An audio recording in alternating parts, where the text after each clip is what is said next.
పలికారు. ఈనాడు మనము యేసుక్రీస్తు నామమును చేరి ఉన్నాం. దేవుడు మన మధ్యలో ఉన్నారు, మనతో ఉన్నారు, మన ప్రార్థన వింటూ ఉన్నారు. మత్తయి శుభవార్త 7వ అధ్యాయం 7వ వచనంలో, అడుగుడి మీకు ఇవ్వబడును, వెదకుడి దొరుకును, తట్టుడు తెరవబడినని పలికిన యేసయ్య మాటలు నమ్ముదాం. అడిగిన ప్రతి మానికి ఇస్తాను అని పలికిన యేసయ్య మాటలు విశ్వసించుదా.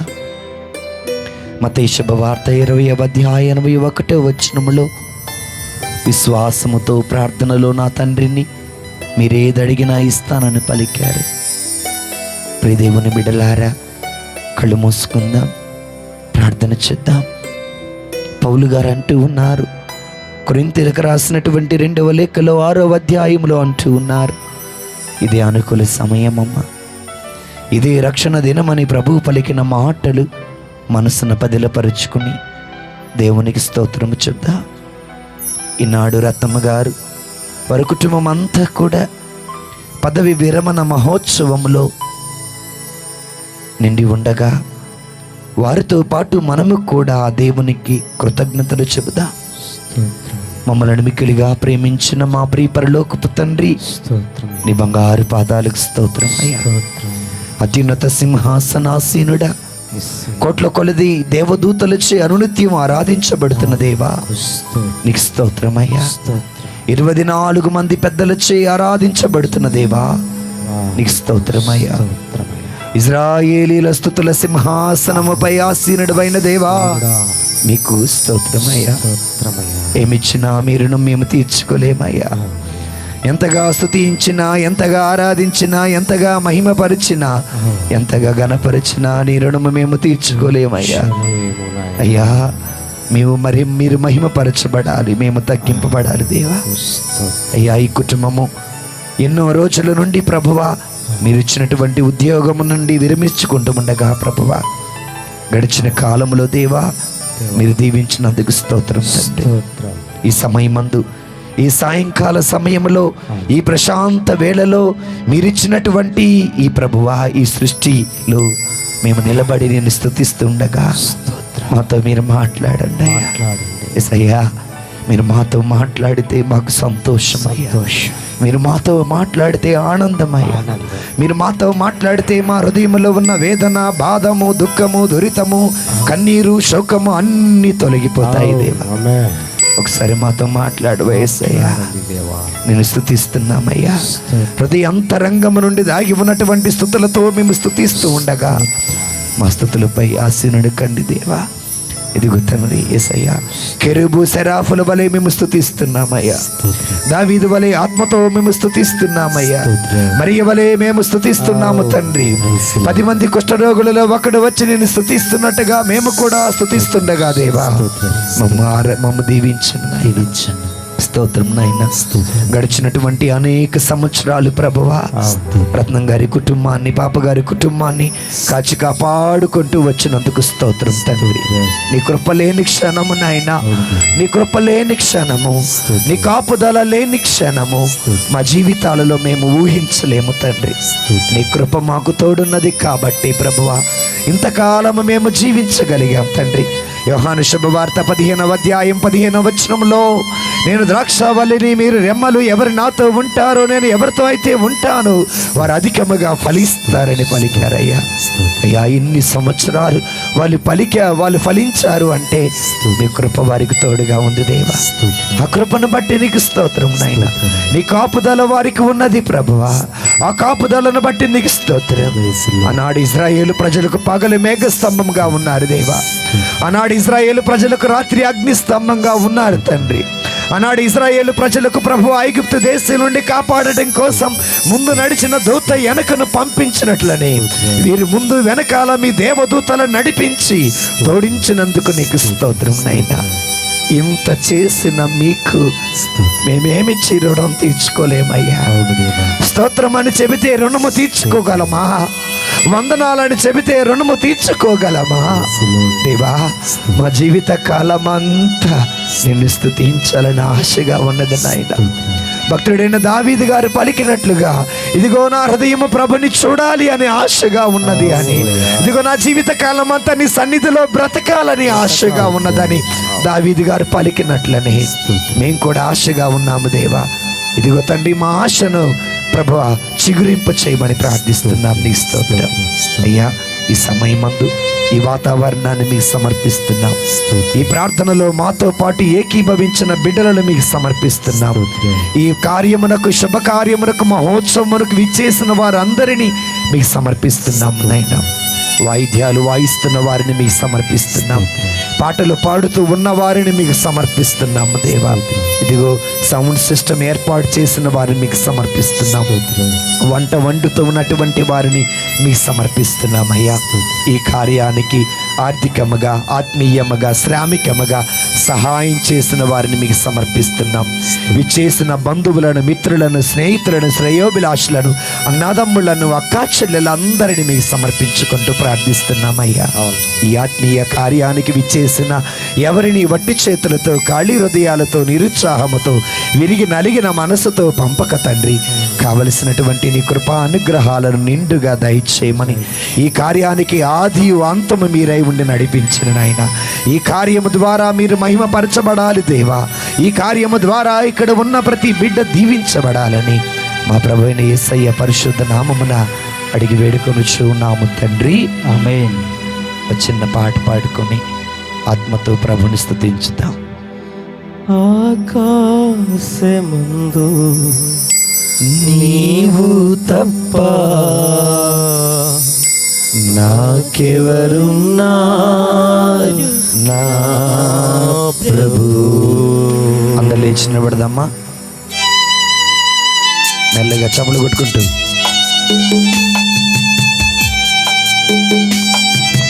స్తోత్రమయ్యా, వందనము దేవా. ఆశ్చర్యకరుడా, అద్భుతకరుడా, సమాధానకర్త, నీ స్తోత్రమయ్యా.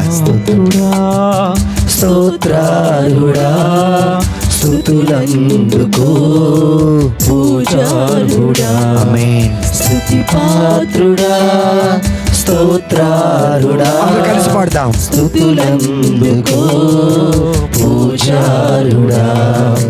ఆకాశమందు నీవు తప్ప నాకెవరున్నారు నా ప్రభు. ఆకాశమందు నీవు తప్ప నాకెవరున్నారు నా ప్రభు. స్తుతి పాత్రుడా, స్తోత్రాలుడా, స్తుతులందుకో పూజారుడా, స్తుతి పాత్రుడా.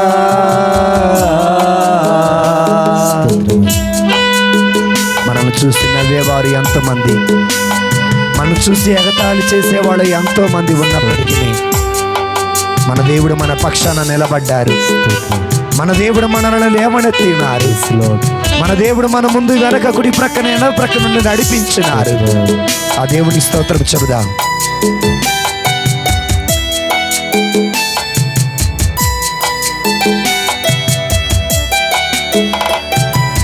నా ప్రాణ స్నేహితులు నన్ను చూచి దూరాన నిలిచేరు నా ప్రభు.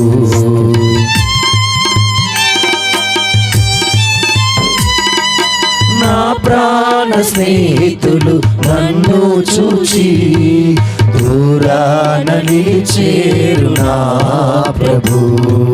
నీ వాక్య ధ్యానమే నా త్రోవకు వెలుగై, నీ వాక్య ధ్యానమే నా త్రోవకు వెలుగై, నన్ను నిలిపెను నీ సన్నిధిలో, నీ సంగములో.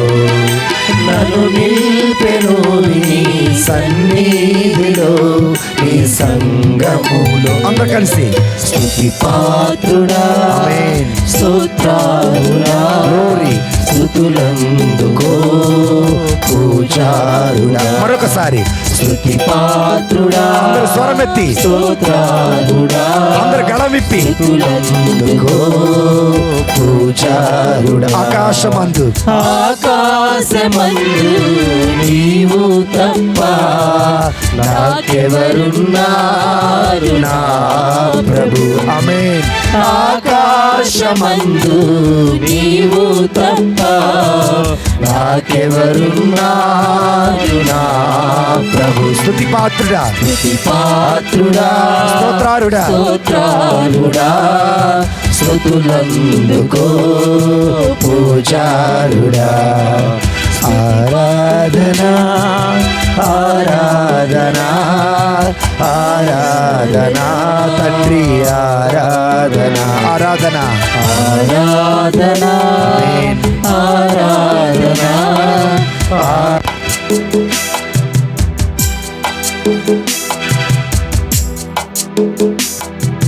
ఆరాధనా ఆరాధనా తండ్రి ఆరాధనా ఆరాధన.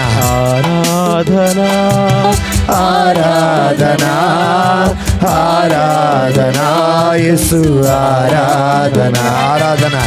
ఆరాధనా ఆమేన్. ఆత్మతో ఆరాధన. ఆరాధనా ఆరాధనా ఆరాధన. ఆరాధనా ఆరాధనా ఆరాధనా ఆత్మ ఆరాధనా. అందరు కలిసి ఆరాధనా గోరి. ఆరాధనా ఆరాధనా ఆరాధనా ఆరాధనా ఆరాధనా ఆరాధనా ఆరాధనా. హల్లెలూయా హల్లెలూయా హల్లెలూయా హల్లెలూయా హల్లెలూయా హల్లెలూయా హల్లెలూయా హల్లెలూయా హల్లెలూయా హల్లెలూయా హల్లెలూయా.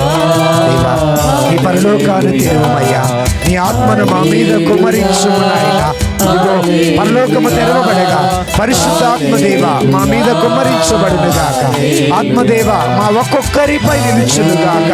అగ్ని జ్వాలల రూపములో, బలమైన గాలి రూపములో, మెల్లని స్వరము రూపములో, పరిశుద్ధాత్మ శక్తి రూపములో ఆరాధనా ఆరాధనా ఆరాధనా ఆరాధనా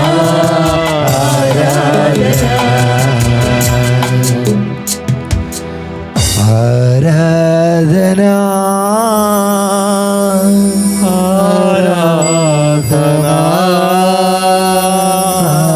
ఆరాధనా ఆరాధనా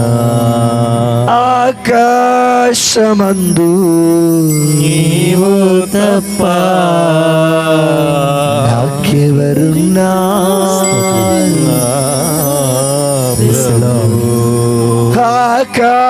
ఆకాశమందు నీవు తప్ప హల్లెలూయా హల్లెలూయా హల్లెలూయా.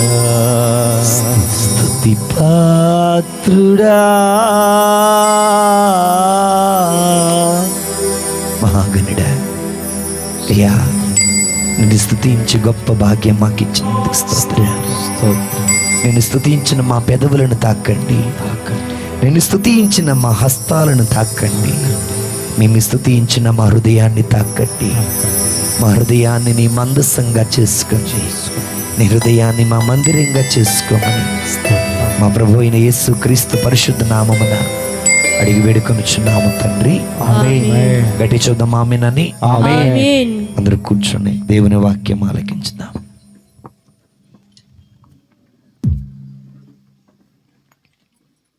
ప్రియ దేవుని బిడ్డలారా, ఈ సాయంకాల సమయంలో మరి కొయ్యగూర రత్నమ్మ గారి ఇంటి పైన ఈ చల్లని గాలిలో, ఈ ప్రశాంత వాతావరణంలో మనం ఈ ఆరాధన జరుపుకోవటం అనేది దేవుడు మనకిచ్చిన ఒక గొప్ప ఆశీర్వాదం. అందును బట్టి దేవునికి మహిమ కలుగును గాక. ఆమెను చెబుదామా? సో మన మధ్యలో అజయ్ కుమార్ గారు, సతీష్ గారు, ఇద్దరు దైవజనులు మన మధ్యకు వచ్చారు.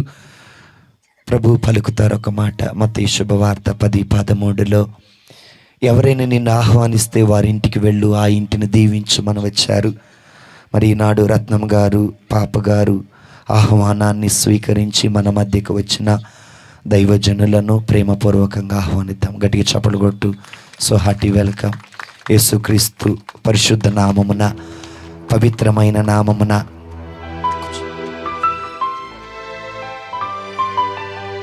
పవిత్ర నామమున మీ ఇరువురికి, మరి రత్నం గారి తరపున, పాప గారి తరపున, వారి కుమారులు కోడల తరపున హృదయపూర్వక ఆహ్వానం పలుకుతున్నాను. దేవుడు మనందరిని దీవించును గాక. ఒకసారి ఆమెన్ చెబుదామా? ఆమేన్. ప్రియమైన దేవుని బిడ్డలారా, మరి మనకి సమయం కూడా లేదు. దేవుడిచ్చినటువంటి గొప్ప అవకాశాన్ని సద్వినియోగం చేసుకుంటూ మన మధ్యలో నలుగురు దైవజనులు ఉన్నాం. సో యేసు ప్రభు వారు పలికినట్లుగా ఈరోజు ఈ గృహము ఆశీర్వదింపబడినట్లే.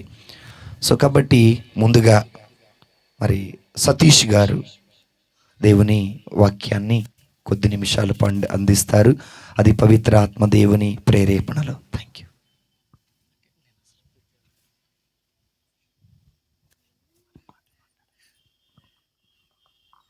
ప్రభువైన యేసుక్రీస్తు నామములో మీ అందరికీ నా యొక్క హృదయపూర్వకమైన వందనాలు తెలియజేస్తూ ఉన్నాను. మరి ఈ యొక్క అవకాశాన్ని కల్పించినటువంటి ఫాదర్ గారికి నా యొక్క వందనాలు తెలియజేస్తూ ఉన్నాను. మరి దేవుని యొక్క వాక్యంలో మరి మనము గమనించినట్లయితే, మరి దేవుడు తన సేవకుడైనటువంటి అబ్రహాముని ఆయన పిలిచినప్పుడు అబ్రహాము అన్ని విషయాలలో విధేయుడిగా ఉన్నట్లుగా మనం చూస్తాం. అయితే దేవుని యొక్క మాటకు లోబడి విధేయుడిగా ఉండి ఆయన తన సొంత దేశాన్ని, తన ప్రజలను ఆయన విడిచిపెట్టి దేవుడు చెప్పినట్లుగా ఆయన కానాను దేశానికి ప్రయాణమై వెళ్ళినట్లుగా మనము చూస్తాం. అట్లాగా దేవుని యొక్క మాట విన్నటువంటి అబ్రహాము యొక్క జీవితంలో అనేకమైనటువంటి ఆశీర్వాదాలను, మేలులను ఆయన అనుభవించినట్లుగా మనము చూస్తాం.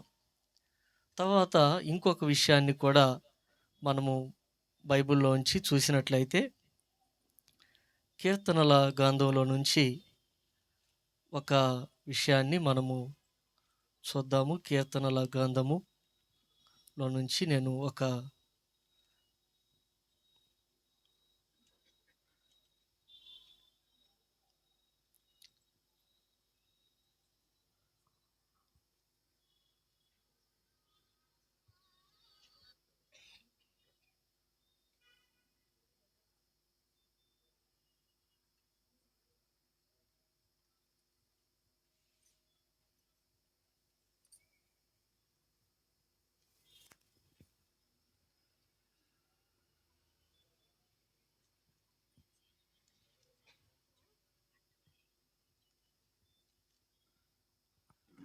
కీర్తనల గ్రంథంలో 128వ కీర్తన మనము చూసినట్లయితే, అక్కడ ఒక మాటని మనం చదువుతాం. అదేమిటంటే, యెహోవా యందు భయభక్తులు కలిగి ఆయన త్రోవల యందు నడుచువారందరూ ధన్యులు. నిశ్చయముగా నీవు నీ చేతుల కష్టార్జితము అనుభవించదవు. నీవు ధన్యుడవు, నీకు మేలు కలుగును. నీ లోగిట నీ భార్య ఫలించు ద్రాక్షవల్లి వలె నుండును. నీ భోజనపు బల్ల చుట్టూ నీ పిల్లలు ఒలీవ మొక్కల వలె నుండు. యెహోవా యందు భయభక్తులు గలవాడు ఎలాగూ ఆశీర్వదించబడును. సియోనులో నుండి యెహోవా నిన్ను ఆశీర్వదించును. నీ జీవితకాలం అంతయు యెరూషలేమునకు క్షేమము కలుగుట చూచెదవు. నీ పిల్లల పిల్లలను చూచెదవు. ఇశ్రాయేలు మీద సమాధానం ఉండునుగాక.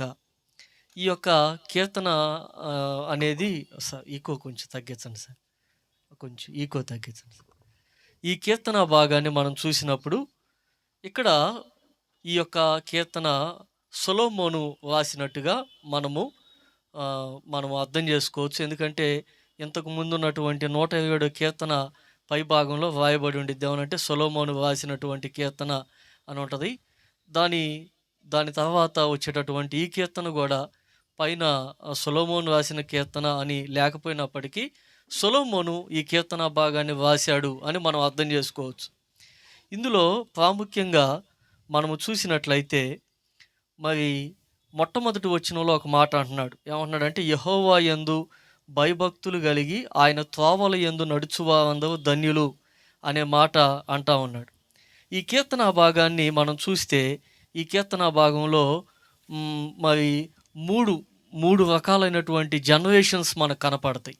ఎట్లాగంటే మొట్టమొదట తండ్రి, తల్లి, ఆ తర్వాత వాళ్ళ పిల్లలు, ఆ తర్వాత వాళ్ళ పిల్లలు, అంటే మనవ సంతానం. అట్లాగా 3 జనరేషన్స్ మనకి ఈ యొక్క కీర్తన భాగంలో మనం చూస్తాం. అందుకే లాస్ట్ వచనంలో ఏమన్నదంటే, నీ పిల్లల పిల్లల్ని నువ్వు చూచెదవు అనేటటువంటి మాటని మనం చూస్తూ ఉన్నాం. అయితే ఒక కుటుంబ యజమానురాలు యొక్క జీవితం ఎట్లా ఉండాలి, ఒక కుటుంబ పెద్ద యొక్క జీవితం ఎట్లా ఉండాలి, కుటుంబంలో ఒక తల్లి యొక్క స్థానంలో ఉన్నటువంటి స్త్రీ, తండ్రి యొక్క స్థానంలో ఉన్నటువంటి స్త్రీ ఎట్లా ఉండాలి అంటే, దేవుని యొక్క వాక్యం ఏం చెబుతుందంటే భయభక్తులు కలిగి ఉండాలి అని చెప్తా ఉంది. కాబట్టి దేవుని పట్ల భయభక్తులు కలిగినటువంటి వ్యక్తి జీవితం ఎట్లాగుండిద్ది అని గనక మనం చూస్తే, పిల్లలు ఆశీర్వదించబడటం, లేకపోతే ఆ భయభక్తులు కలిగినటువంటి పిల్లలు ఆ తల్లిదండ్రులు వాళ్ళ పిల్లలు యొక్క సంతానాన్ని, వాళ్ళ యొక్క దీవెనను, వాళ్ళ ఆశీర్వాదాన్ని వాళ్ళు చూస్తున్నట్టుగా మనకు అర్థమైంది. కాబట్టి మొట్టమొదటిగా ఇక్కడ గమనించాల్సిన విషయం ఏంటంటే, ఏ కుటుంబంలోనైనా కుటుంబ యజమానురాలు భయభక్తులు కలిగి ఉండాలి అనే సత్యాన్ని మనము గ్రహించాలి. భయము అంటే ఏమిటి? దేవునికి గనక భయపడితే మనము దేవుని యొక్క మాట వింటాం, దేవునికి లోబడతాం. ఇందాక నేను మీకు చెప్పినట్లుగా అబ్రహాముతో దేవుడు మాట్లాడాడు. ఏమనంటే, నీకు కలిగినటువంటి సమస్తాన్ని వదిలిపెట్టి నేను చూపించే దేశానికి వెళ్ళమని దేవుడు చెప్పాడు. చెప్పినప్పుడు అబ్రహాం ఏం చేశాడంటే, దేవుడు చెప్పినట్లుగా ఆయన దేవుని యొక్క మాట విన్నాడు, దేవునికి లోబడ్డాడు, దేవునికి విధేయత చూపించాడు. తర్వాత అతను తాను ఉన్నటువంటి ఊరు అనేటటువంటి ఆ పట్టణాన్ని, ఆ దేశాన్ని వదిలిపెట్టి ఆయన కానాను దేశానికి వచ్చి కానాను దేశంలో నివసించి సుమారుగా 100 సంవత్సరాలు వయసు వచ్చినప్పుడు దేవుడు అతనికి ఒక పరీక్ష పెడతాడు. ఏమిటంటే, అప్పటికి దేవుడు సంతానాన్ని ఇస్తాడు. దాదాపుగా దేవుడు అబ్రాముని పిలిచినప్పుడు అతని వయసు ఎంత అంటే, ఆదికాండం 12వ అధ్యాయంలో మనం చూస్తాము, 12-13 అధ్యాయంలో మనం చూస్తాం ఏంటంటే సుమారుగా 70 సంవత్సరాలను చూస్తాం. ఆ తర్వాత ఆయన కానాను దేశానికి వచ్చినాక 30 సంవత్సరాలు కానాను దేశంలో ఆయన నివాసం ఉంటాడు. 30 సంవత్సరాల నివాసం ఉన్నాక దేవుడు ఆదికాండం 18వ అధ్యాయంలో మనం చూస్తే, అక్కడ దేవుడు అతని ఇంటికి వచ్చి భోజనం చేసి అతన్ని దీవించి, నేను నీకు ఖచ్చితంగా మరుసటి ఏటకల్లా ఒక కుమారుణ్ణి నేను నీకు ఇస్తానని చెప్పినాక శారా గర్భము ధరించి వృద్ధాప్యంలో, దాదాపుగా శారాకి 90 సంవత్సరాల వయసు ఉండిద్ది, ఆ వయసులో ఆమె గర్భం ధరించి ఆమె ఒక కుమారుణ్ణి కంటది. తర్వాత ఆదికాండం 22వ అధ్యాయంలోనికి మనం వస్తే, 22వ అధ్యాయంలో దేవుడు అబ్రహాముకు ఒక పరీక్ష పెడతాడు. అదేమిటంటే, నీవు ప్రేమించేటటువంటి ఇస్సాకుని, నీకున్నటువంటి ఏకైక కుమారుణ్ణి నేను చూపించేటటువంటి పర్వతాలలో ఒక పర్వతం మీద బలిగా నువ్వు అర్పించాలి అని దేవుడు చెప్తాడు. చెప్పినప్పుడు అబ్రహాం ఏం చేస్తాడంటే, తన భార్యకి చెప్తాడో లేదో మనకైతే బైబిల్లో స్పష్టంగా లేదు. కొంతమంది బైబిల్ పండితులు ఏమంటారంటే, అబ్రహాము శారాకి చెప్పాడని కొంతమంది అంటారు, ఆ తర్వాత కొంతమంది చెప్పలేదు అంటారు. చెప్పాడు అంటానికి రుజువు ఏంటంటే, శారా చనిపోయినాక శారా ఒక స్థలంలో ఉన్నట్లుగా, అబ్రాము వేరే స్థలంలో ఉన్నట్లుగా అక్కడ మనకి కొన్ని వచనాలు కనపడతాయి. కాబట్టి అంటే శారా బహుశా పిల్లవాడిని తీసుకెళ్ళొద్దు, దేవునికి బలివద్దు అని అబ్రాముతో గొడవ పడినట్టుగా, అబ్రాము నుంచి దూరంగా వెళ్ళిపోయా ఆమె నివాసం ఉంటున్నట్టుగా కూడా కొన్ని వచనాలు మనకు అక్కడ మనం చూస్తాం. అది అంటే స్పష్టత అయితే లేదు, కానీ కొన్ని వచనాలను బట్టి మనం అట్లాగా వ్యాఖ్యానం చేయొచ్చు. అయితే మొత్తానికి అబ్రాము ఏం చేస్తాడంటే, తాను మరి దేవుడు చెప్పినట్లుగా తన ఏకైక కుమారుని తీసుకొని వెళ్ళి ఒక పర్వతం మీద బలి ఇవ్వటానికి సిద్ధపడతాడండి. అలా సిద్ధపడి పిల్లవాని యొక్క కాళ్ళు చేతులు కట్టేసి ఖడ్గాన్ని తీసుకొని అతని యొక్క తల మీద అతని యొక్క మెడను నరికేసేటటువంటి ఆ యొక్క సందర్భంలో దేవుడు మళ్ళా ప్రత్యక్షమై, దేవదూత ప్రత్యక్షమై ఏం చెప్తాడంటే, ఆ చిన్నవాడిని ఏమీ చేయొద్దు అని ఒక మాట అంటాడు. ఏమంటాడంటే, దీన్ని బట్టి నీవు నాకు భయపడువాడవని నాకు అర్థమైంది అంటాడు. అని ఇస్సాకుని నేను దీవిస్తాను, నేను నీతో చేసినటువంటి ప్రతి వాగ్దానాన్ని నీ జీవితంలో నేను నెరవేరుస్తానని చెప్పి దేవుడు చెప్తాడు. కాబట్టి ఇస్సాకు దీవించబడినట్లుగా మనం చూస్తాం. ఇస్సాకు యొక్క సంతానం దీవించబడినట్లుగా మనం చూస్తాం.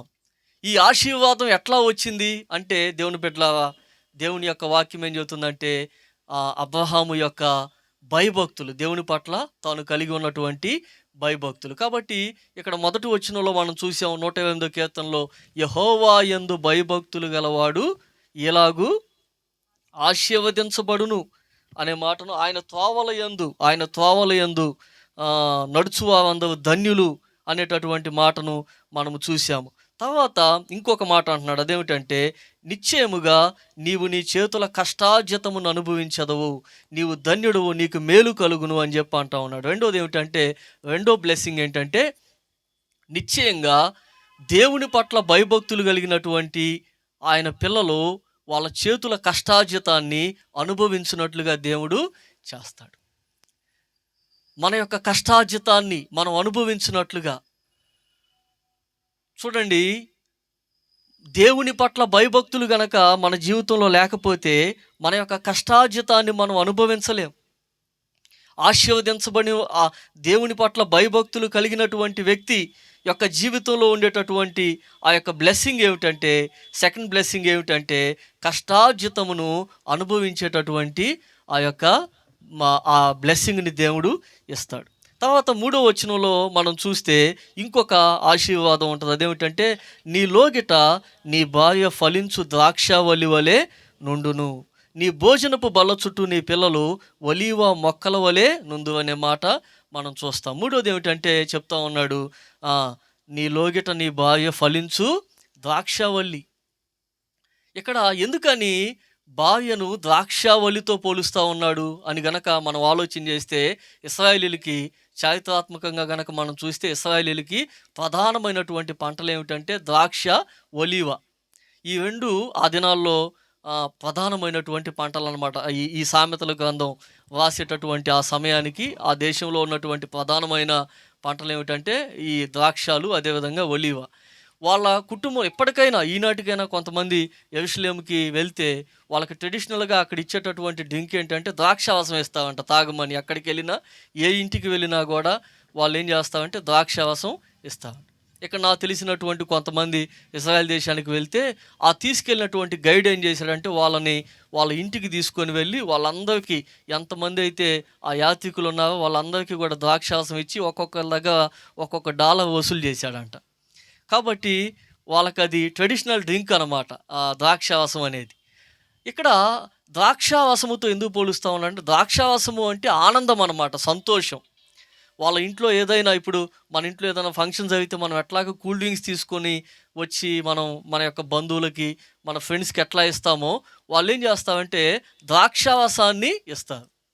కాబట్టి భార్య ఎలా ఉంటుంది, భయభక్తులు కలిగిన వాని యొక్క భార్య వలన అతనికి ఏం కలుగుతుంది అంటే సంతోషం కలుగుతుంది, నెమ్మది కలుగుతుంది అనేటటువంటి విషయాన్ని ఇక్కడ మనం చూస్తూ ఉన్నాం. అందుకే సామెతల గ్రంథంలో ఒక మాట ఉంది, దేవునంటే ఏమనంటే, భార్యతోటి పోరు ఎడతెగక పడుచుండు మంచు బిందువులతో సమానము అని ఉండిద్ది. గయ్యాలి అయినటువంటి భార్యతో నివసించుట కంటే మిద్దె మీద ఒక మూలన నివసించుట మేలు అని ఉంటుంది. కాబట్టి ద్రాక్షారసము వలె నీ భర్తకి, నీ కుటుంబానికి నువ్వు సంతోషాన్ని తీసుకొని వచ్చేటటువంటి వ్యక్తిగా నువ్వు ఉండాలి. నేను ముగించేస్తాను, ఎందుకంటే నా వెనకాల దైవజనులు అదేవిధంగా ఫాదర్స్ కూడా ఉన్నారు కాబట్టి నేను ముగించేస్తాను. తర్వాత పిల్లల గురించి ఏం చెప్తా ఉన్నాడంటే ఒలీవ మొక్కలు అని చెప్పి అంటా ఉన్నాడు. ఎందుకని చూడండి, భార్య ఉన్న ద్రాక్ష తీగ, పిల్లలు ఏమన్నా ఒలీవ మొక్కలతో పోలుస్తున్నాడు. అసలు ఇప్పుడు ద్రాక్ష చెట్టుకి ద్రాక్ష కాయలే కదా వచ్చేది. మరి ఎందుకని ఇక్కడ సొలొమోను పిల్లల సంగతికి వచ్చేసరికి ఒలీవ మొక్కలు అని చెప్పి ఎందుకు అంటున్నాడు అంటే, ఆయన ఆయన ఉద్దేశం ఏమిటి, ఆ యొక్క మాట వాయటం వెనకాల సొలొమోను యొక్క ఉద్దేశం ఏంటి, ఆయన ఇంటెన్షన్ ఏంటి అని గనక మనం చూసినట్లయితే, ఒలీవ నూనె అనేది ఇజ్రాయెల్ దేశంలో మరి వాళ్ళు ఏం చేసేవాళ్ళు అంటే దానిని ఒక మెడిసిన్ లాగా వాడేవాళ్ళు. ఒలీవ నూనెను మెడిసిన్ లాగా వాడేవాళ్ళు. అందుకే మనం లోకాసువార్తలో కూడా గమనిస్తే, లోకాసువార్తలో మనం ఒక ఉపమానాన్ని మనం చూస్తాం. అదేమిటంటే, ఒక వ్యక్తి ఎరికో నుంచి యెరూషలేము నుండి ఎరికోనకు దిగి వచ్చేటప్పుడు అతను దొంగల చేత కొట్టబడతాడు. కొట్టబడినప్పుడు ఒక యాజకుడు వస్తాడు, చూసి వెళ్ళిపోతాడు, జాలిపడతాడు, సహాయం చేయడు. ఒక లేవీయుడు వస్తాడు, చూసి జాలిపడి పక్కకి వెళ్ళిపోతాడు. కానీ ఒక సమవేయుడు అంటే తక్కువ జాతివాడు ఆయన వచ్చి చూసి జాలిపడి ఆ దొంగల చేత దెబ్బలు తిన్నటువంటి వ్యక్తి యొక్క గాయములను నూనెతో ఆయన గాయములు కట్టినని అక్కడ మనం చదువుకుంటాం. కాబట్టి నూనె, ఒలీవ నూనె అనేది దేనికి సాదృశ్యం, అసలు ఏంటి దాని అర్థం ఏమిటి అంటే, అది ఒక మెడిసిన్ అన్నమాట. కాబట్టి భయభక్తులు కలిగిన వాని యొక్క పిల్లలు ఎట్లా ఉంటారు అంటే, వాళ్ళు తమ తల్లిదండ్రులకు ఔషధంగా ఉంటారు, ఔషధంగా ఒక మెడిసిన్గా వాళ్ళు ఉంటారు. అనేకులకి ఉపయోగకరంగా. చూడండి, మన ఇంట్లో శాస్త్రీ బాం కానీ, జండు బాం కానీ, అమృతాంజన్ కానీ ఏదో ఒకటి ఉంటుంది. తలనొప్పి వచ్చినప్పుడు పూసుకోవటానికి ఏదో ఒకటి మనం వాడతాం. ఎందుకని? అది మనకు ఒక మెడిసిన్ లాగా అన్నమాట. అట్లాగనే మన పిల్లలు మనకి ఔషధములాగా ఉండాలి. అందుకే సామెతల గ్రంథంలో ఒక అద్భుతమైన మాట ఉంటుంది. ఏమనంటే, బంగారునకు విలువ కలదు, ముత్యములకు విలువ కలదు, కానీ తెలివిని ఉచ్చరించు పెదవులు అమూల్యమైన సొత్తు అని ఉంటుంది. అమూల్యమైన సొత్తు అంటే బంగారానికి విలువ కట్టవచ్చు, అదేవిధంగా ఏంటంటే ముత్యములకు కూడా విలువ కట్టవచ్చు. కానీ విలువ కట్టలేనిది ఏమిటి అంటే తెలివిని ఉచ్చరించు పెదవులు. అందుకే ఇంకొక మాట కూడా మనం చూస్తాం సామెతల గ్రంథం. ఏమనంటే, జ్ఞానవంతుణ్ణి కనిన వానికి సంతోషము కలుగును, బుద్ధిహీనుణ్ణి కనిన వానికి దుఃఖము కలుగును అని ఉంటుంది. కాబట్టి మన పిల్లల ద్వారా మనకు సంతోషమన్నా కలిగిద్ది, లేదంటే దుఃఖమైనా కలిగిద్ది. ఈరోజు మా అబ్బాయి ఒక చిన్న మిస్టేక్ చేశాడు. నేనేం చేశానంటే, ఆడుకుంటా ఉంటే నాకు తెలిసింది ఒక చిన్న తప్పు చేశాడు. వాడిని జాగ్రత్తగా ఇంటికి తీసుకొచ్చి తలుపులేసి వాడిని బెల్ట్తో శిక్షించా. అప్పుడు మా చర్చికి వచ్చేటటువంటి ఒక అమ్మాయి మా ఇంట్లోనే ఉండి ఏముందంటే, పాస్టర్ గారు కొట్టొద్దండి, పిల్లవాడిని ఏడుస్తాడండి, ఏడుస్తున్నాడు, వదిలేయండి అంది. అప్పుడు నేను ఒక మాట అన్నాను. ఏమన్నానంటే, ఇప్పుడు గనక వీనిని ఏడిపించకపోతే వాడు జీవితకాలం అంతా నన్ను ఏడిపిస్తాడు, వాడు బాధపడతాడని చెప్పి నేను వాడిని శిక్షించకపోతే, ఈ వయసులో వాడిని శిక్షించకపోతే, 12 సంవత్సరాల దాకా శిక్షించడానికి హక్కు ఉందండి, బైబిల్ చెప్తుంది. 13 సంవత్సరాలు వచ్చినాయి అంటే టీనేజ్ అంటాం అన్నమాట. 13 నుంచి 19 దాకా టీనేజ్ అంటారు. టీనేజ్కి వచ్చినాక పిల్లలు మనం శిక్షించడానికి బైబిల్ ఒప్పుకోదు. 12 సంవత్సరాలు లోపు ఉన్నటువంటి పిల్లలు మాత్రమే మనము వాళ్ళని శిక్షించడానికి దేవుని యొక్క వాక్యము చెప్తా ఉంది, అనుమతిస్తూ ఉంది. కాబట్టి మన పిల్లలు ఎట్లా ఉండాలి అంటే, ఒలీవా మొక్కల్లాగా ఉండాలి, వీధి కుక్కల్లాగా ఉండకూడదు. పాస్లో చెప్పాలంటే ఒలీవా మొక్కల్లాగా ఉండాలి. కానీ ఎట్లా ఉంటున్నారు పిల్లలు, యవనస్తులైన పిల్లలు కానీ, చిన్నపిల్లలు కానీ ఎట్లా ఉంటున్నారు? తల్లిదండ్రులకి చాలా బాధాకరంగా ఉంటున్నారు. కాబట్టి భయభక్తులు కలిగినటువంటి బీజం ఎక్కడి నుంచి పడాలంటే తల్లిదండ్రుల దగ్గర నుంచి ఆ బీజం పడాలి, లేకపోతే పిల్లలు జీవితాలు ప్రయోజనకరంగా ఉండవు. తర్వాత ఒక మాట అంటా ఉన్నాడు, నేను ముగించేస్తాను. ఇంకో మాట ఏంటంటే, 4వ వచనంలో అంటున్నాడు, యెహోవా యందు భయభక్తులు గలవాడు ఇలాగూ ఆశీర్వదించబడును, సియోనులో నుండి యెహోవా నిన్ను ఆశీర్వదించును, నీ జీవితకాలం అంతయు యెరూషలేమునకు క్షేమము కలుగుట చూచెదవు. చూడండి, ఇక్కడ సియోనులో నుండి యెహోవా నిన్ను ఆశీర్వదించును అంటున్నాడు. సియోన్ అంటే ఏమిటంటే, ఆ దినాల్లో మరి యెరూషలేము పట్టణానికి ఇంకొక పర్యాయ పదం ఏమిటంటే సియోను అని పిలిచేవాళ్ళు. ఇప్పుడు విజయవాడ బెజవాడ అని ఎట్లా పిలుస్తారో అట్లాగనే యెరూషలేము పట్టణానికి పర్యాయ పదంగా సియోను పట్టణం అని పిలిచేవాళ్ళు. ఆ సియోన్ అనేటటువంటి ఆ పట్టణంలో దేవుని యొక్క ప్రత్యక్షపు గుడారం ఉంది. సియోను అనేటటువంటి ప్రదేశంలో ఏముందంటే దేవుని యొక్క మందిరం ఉంది. ఆ సియోనులో నుండి యెహోవా నిన్ను ఆశీర్వదించును అంటే దేవుని యొక్క మందిరంలో నుండి, అంటే సియోనులో ఉన్నటువంటి దేవుని యొక్క మందిరంలో నుండి దేవుడు మిమ్మల్ని ఏం చేస్తాడంటే ఆశీర్వదిస్తాడు అని దాని యొక్క భావం. తర్వాత చివరిగా అన్నాడు, ఏమన్నాడంటే నీ పిల్లల పిల్లలను నీవు చూచెదవు అని చెప్పి అంటా ఉన్నాడు. కాబట్టి దేవుడు తన బిడ్డలకు, ఈ కుటుంబ యజమానులైనటువంటి రత్నం గారికి, అదేవిధంగా మరి అమ్మగారికి ప్రభు ప్రేమను బట్టి తెలియజేసేది ఏమిటంటే దేవుడు ఇటువంటి దీవెన ఈ కుటుంబం మీద దేవుడు ఉంచాలని హృదయపూర్వకంగా నేను కోరుకుంటా ఉన్నాను. వాళ్ళ పిల్లల్ని వాళ్ళు చూచినట్లుగా దేవుడు వాళ్ళకి దీర్ఘాయుషుని, సంతోషాన్ని, సమాధానాన్ని కలగజేయాలని మనస్ఫూర్తిగా కోరుకొనుచు నాకు ఈ అవకాశాన్ని ఇచ్చిన ఫాదర్ గారికి నా యొక్క హృదయపూర్వకమైన వందనాలు తెలియజేస్తూ ఉన్నాను. వేదిక మీద ఉన్న దైవజనులకి నా యొక్క వందనాలు తెలియజేస్తూ, ఎక్కువ సమయాన్ని తీసుకుంటే దయచేసి క్షమించవలసిందిగా తెలియజేస్తూ ఈ అవకాశాన్ని ఇస్తాం. విధేయత విజయానికి ఆధారం. విధేయత వల్ల తరతరాలు దీవించబడతారు అని దేవుని వాక్యాన్ని మాకు అందించినటువంటి సేవకులకి ప్రత్యేక ధన్యవాదాలు తెలియజేస్తున్నాం. మరి స్థానిక సంఘ కాపరి, మరి విచారణ సహాయక గురువులు ఫాదర్ పాపయ్య గారు నెక్స్ట్ చూతారా. మరి ఇప్పుడు సతీష్ గారు, అజయ్ గారు మరి దేవుని వాక్యాన్ని అందిస్తారు. ఈ వాక్యాన్ని అందరూ కూడా భక్తితో, విశ్వాసంతో ఆలకిద్దాం. మరి అదేవిధంగా మా మధ్యలో మరొక ఫాదర్ గారు కూడా వచ్చారు. మరి రత్నం గారికి, పాప గారికి దగ్గర బంధువులు, రక్త సంబంధికులు ఫాదర్ పిల్లి యాంటనీ గారు వచ్చారు. సో బట్టి వారిని కూడా గట్టిగా చప్పలు కొడుతూ మన మధ్యకి ఆహ్వానిద్దాం. So hearty welcome father. ఇప్పుడు అజయ్ గారు దేవుని వాక్యాన్ని అందిస్తారు. చిన్న ప్రార్థన చేసుకుందాము. మహాపరిశుద్ధుడా, ప్రేమ గల తండ్రి, దయగల యేసయ్య ప్రభువా, నీ ఉన్నతమైన నామాన్ని, శ్రేష్టమైన నామానికి వెళ్ళిన స్తోత్రాలు చెల్లించుకుంటున్నాను తండ్రి. ఈ సాయంకాలం సమయంలో తండ్రి ప్రభువా, ఈ విధంగా ఈ కూడికి ఏర్పాటు చేసిన విధానం బట్టి మీకు స్తోత్రాలు చెల్లించుకుంటున్నాను తండ్రి. ఈ ప్రత్యేక సమయంలో ప్రభువా, మీరేం మాట్లాడాలని ఉద్దేశించారో తండ్రి ప్రభువా, నీ మాటలు మాకు అనుగ్రహించి మీరే మహిమ గంత ప్రభావాలు పొందుకోమని మా ప్రభు, మా రక్షకుడైన యేసుక్రీస్తు ప్రభువుని ప్రార్థించి వేడుకుంటున్నాం తండ్రి, ఆమేన్. మరి మీలో చాలామందికి నేను తెలుసు, కొంతమందికి తెలియకపోవచ్చు. నేనెవరంటే పాపగారి యొక్క అక్కగారు మెర్సీ గారి యొక్క అల్లుడిని. దేవుని కృపను బట్టి ఇక్కడ నిలబడటానికి ప్రభు నాకు అవకాశం ఇచ్చారు. సాధారణంగా ఫాదర్ గారి యొక్క మెసేజ్లు అంటే నాకు చాలా ఇష్టం.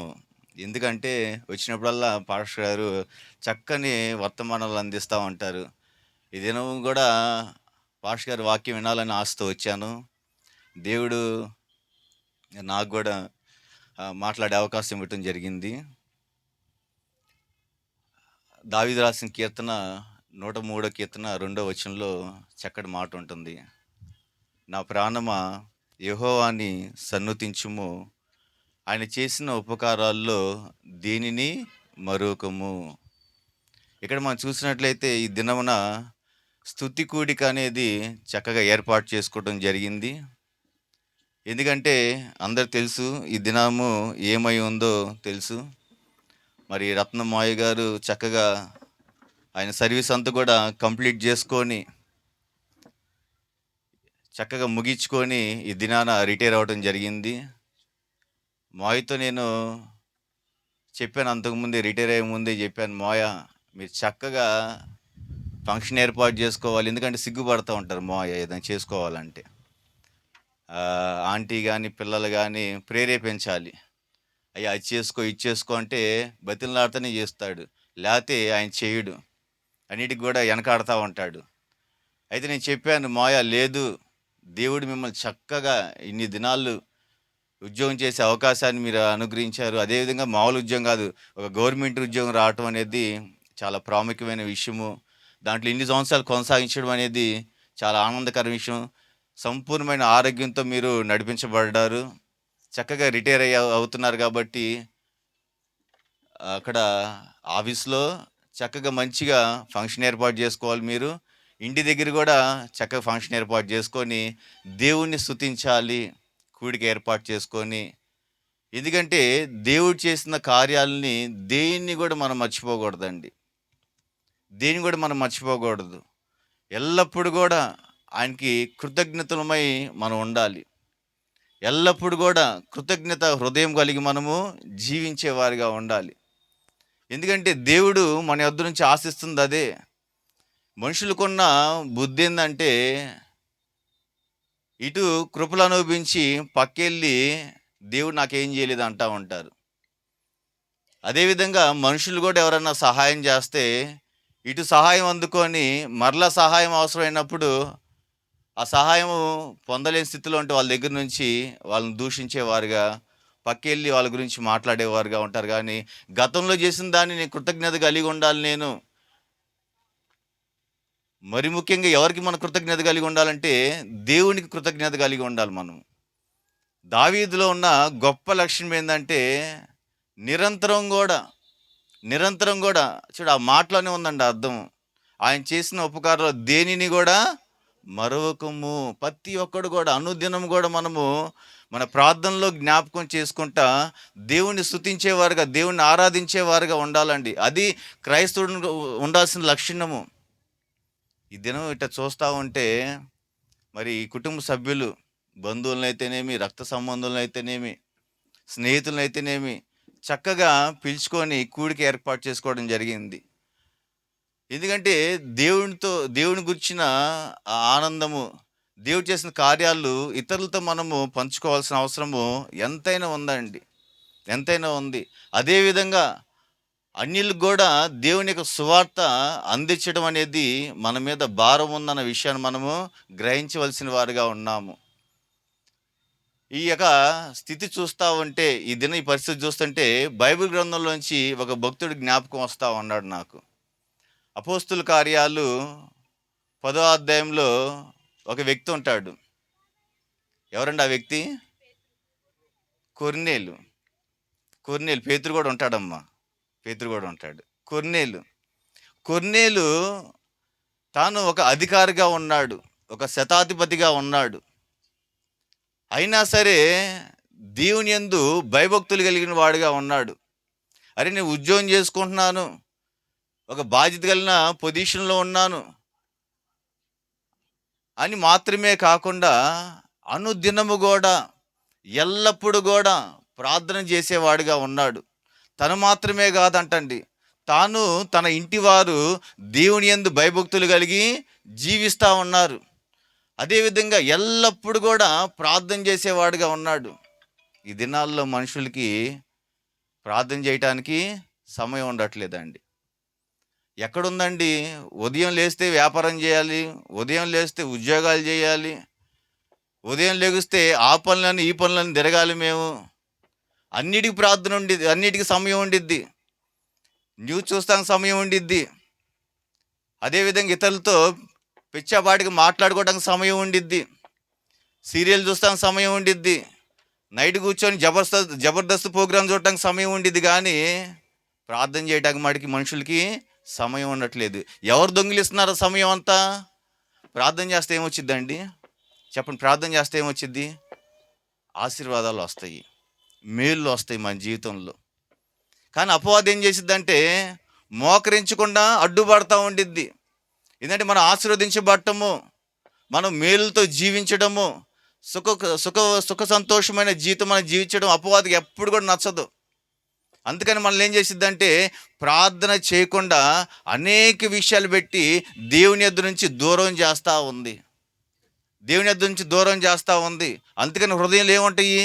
చింతలు, బాధలు, వేదనలు, కష్టాలు, ఇరుకులు, ఇబ్బందులు అన్నీ వెలుబడి చేస్తూ ఉంటాయి. కానీ వాటిని తీర్చుకునే సొల్యూషన్ వాటికి మనిషి తెలియట్లేదండి. ఎక్కడుంది సొల్యూషను? మోకాల ప్రార్థనలో ఉంది ఆ సొల్యూషన్. ఎవరైతే మోకరించి ప్రార్థన చేస్తారో దేవుడు వాళ్ళ యొక్క మొర ఆలకించడానికి ఎల్లప్పుడూ సిద్ధంగా ఉంటాడండి. ఎల్లప్పుడూ సిద్ధంగా. అందుకని ఎఫెసీయులకు రాసిన పత్రిక 4వ అధ్యాయము 6వ వచనంలో ఏముండిద్దండి? మీరు దేన్ని గురించి కూడా చింతించబాకండి. ప్రతి ఒక్క విషయంలో ప్రార్థనా విజ్ఞాపనల చేత కృతజ్ఞతాపూర్వకంగా మీ విన్నపములు దేవునికి తెలియపరచుడి. ఎట్టగా ప్రార్థనా విజ్ఞాపనలతో కృతజ్ఞతాపూర్వకంగా మీ విన్నపములు దేవునికి తెలియపరచడి. అప్పుడు సమస్త జ్ఞానం మించిన దేవుని సమాధానము యేసుక్రీస్తు ప్రభు వలన మీ హృదయములకు మీ తలంపులకు కావలి ఉండును.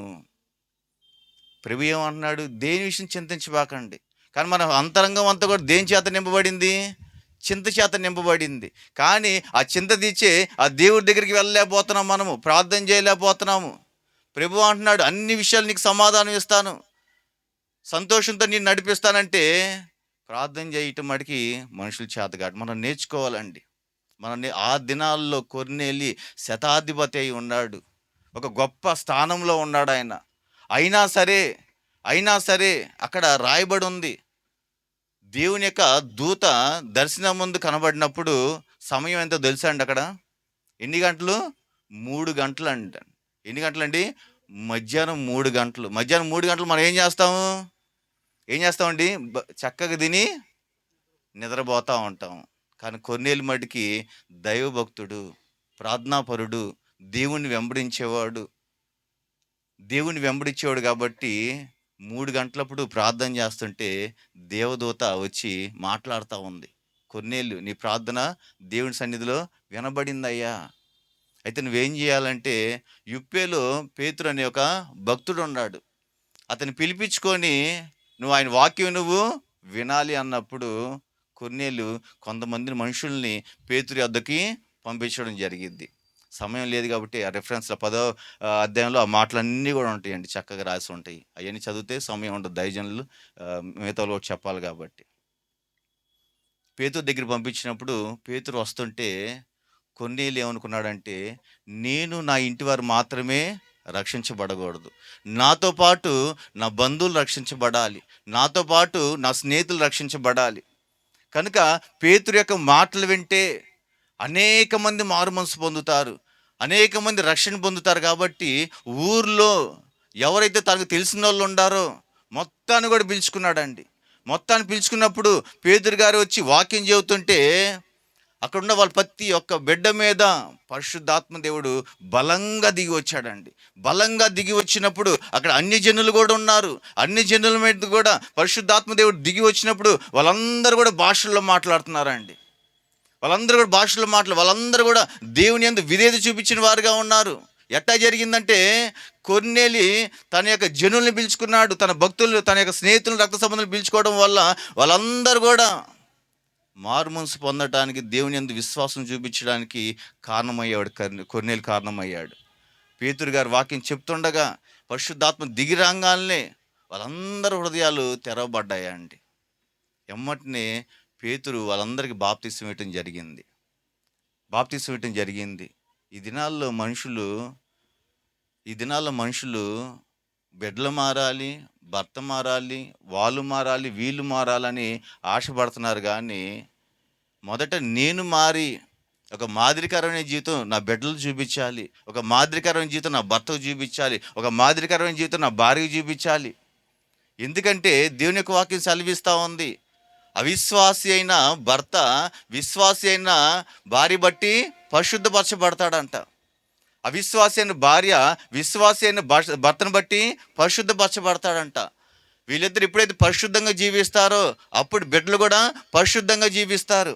వీళ్ళు ఎప్పుడైతే దేవునికి లోబడకుండా జీవిస్తారో పిల్లలు అపిత్తులు అవుతారని దేవుని యొక్క వాక్యం సెలవిస్తూ ఉంది. కొరింథీయులకు రాసిన మొదటి పత్రిక 7వ అధ్యాయం 14వ వచనంలో ఆ మాటలన్నీ ఉంటాయండి. ఆ మాటలు ఉంటాయి. దయచేసి ఏం చెప్తున్నానంటే, కొర్నేలు వలె ప్రతి యొక్క కుటుంబంలో పురుషుడు యజమానుడి యొక్క బాధ్యత ఏందనేది విస్మరించకూడదండి. దాన్ని గుర్తుపెట్టుకొని నేను నా కుటుంబం రక్షించబడాలి. ఆ దినాల్లో దేవుడు చూసినప్పుడు భూలోకం అంతా కూడా పాపం చేత నింపబడ్డప్పుడు దేవుడు జలప్రలయం తీసుకొచ్చి సమస్త జనులందరూ కూడా నాశనం చేయాలనుకున్నప్పుడు ఒక వ్యక్తి నీతిమంతుడిగా కనబడ్డాడు అంటండి. ఎవరండి ఆ వ్యక్తి? ఎవరు? నోవాహు. నోవా ఒక్కడే రక్షించబడ్డాడా? కాదండి. తన యొక్క విశ్వాసాన్ని బట్టి, తన యొక్క విధేయతను బట్టి, తను నీతిని ప్రకటిస్తా తనతో పాటు మరి 7గురిని తన కుటుంబ సభ్యుల్ని రక్షించుకోవడం జరిగింది. అదేవిధంగా లూదియా అనే ఒక స్త్రీ ఉంది. దేవుని యొక్క మాటలు వినటానికి పౌలు గారు దేవుని యొక్క మాటలు మాట్లాడుతుంటే వచ్చి వింటా ఉంది. దేవుడు ఆమె హృదయాన్ని తెరిచినప్పుడు ఆమె మాత్రమే కాదు, ఆమెతో పాటు తన కుటుంబ సభ్యులందరూ కూడా బాప్తీసం తీసుకున్న రక్షించబడ్డారండి. ఒక విశ్వాసం కలిగిన కుటుంబంగా మార్చబడటం జరిగింది. అంటే మనకి బాధ్యతలు కుటుంబం పట్ల, మన బాధ్యతలు కుటుంబ ప్రార్థనలు ఉంటున్నాయా? బిడ్డలు బైబిల్ చదువుతున్నారా? బిడ్డలు ప్రార్థన చేస్తున్నారా? ఎందుకంటే దేవుని యొక్క వాక్యం సెలవిస్తూ ఉంది, దుష్టులు దేవుణ్ణి మర్చివారు అందరూ కూడా పాతాళ లోకంలోకి దిగిపోతారంటండి. మనం మర్చేవారుగా ఉండకూడదండి.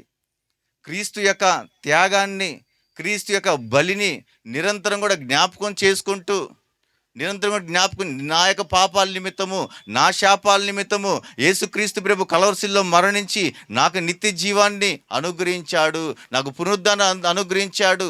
కనుక ఆయన చేసిన ఆ త్యాగాన్ని కృతజ్ఞత కలిగి దేవునికి లోబడి జీవించేవారుగా నా జీవితం ఉండాలని మనందరం కూడా అటువంటి ప్రార్థన, అటువంటి లోబడ్డ స్థితి మనలో ఉండాలండి.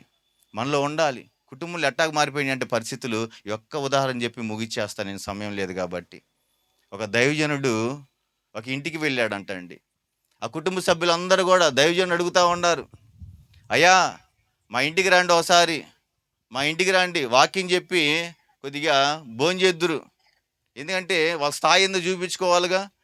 ఇల్లు ఎట్టాగా ఉంది, డూప్లెక్స్ ఇల్లు ఉందా లేకపోతే మంచి ఫర్నిచర్ మొత్తం ఉంది, అయ్యగారికి మేమేందో అనేది తెలియాలి ఒకసారి అని చక్కగా అయ్యగారిని పిలుచుకున్నారు. అయ్యగారు వచ్చారు, వాకింగ్ చెప్పారు, అంతా అయిపోయింది. మంచి భోజనం ఏర్పాటు చేశారు. దైవజనుడి కంట వాళ్ళ యొక్క ఘనత తెలియపరచుకోవడానికి వెండి స్పూన్ ఇచ్చారంట తినటానికి. అయ్యా చేతులతో కాదు, ఈ వెండి స్పూన్తో తినండి అని వెండి స్పూన్ ఇచ్చారంట. సరే చక్కగా భోజనం అయిపోయింది. అయ్యగారు ప్రార్థన చేశారు, ఇంటికి వెళ్ళిపోయారు అయ్యగారు. ఇంటికి వెళ్ళిన తర్వాత ఆ కుటుంబ సభ్యులందరూ కూడా దేవులు ఆడుతూ ఉన్నారంట అండి. ఏం దేవులు ఆడుతున్నారు? వెండి స్పూన్ దేవులు ఆడుతూ ఉన్నారు. ఇక అనుమానం వచ్చింది, ఎవరు చేసి ఉంటారండి? వెండి స్పూన్ కనబట్టలేదు. ఎవరికి ఇచ్చారు? పాస్టర్ గారికి ఇచ్చారు. పాస్టర్ గారు తిన్నారు, అయిపోయింది. ప్రార్థన చేశారు, ఆయన వెళ్ళిపోయారు. ఇప్పుడు వాళ్ళ అనుమానాలన్నీ కూడా అయ్యగారి మీద అనుమానాలు. తర్వాత కొన్ని రోజుల తర్వాత మళ్ళీ పాస్టర్ గారు వచ్చారు ఇంటికి. వచ్చి మళ్ళీ వాక్యం చెప్పారు.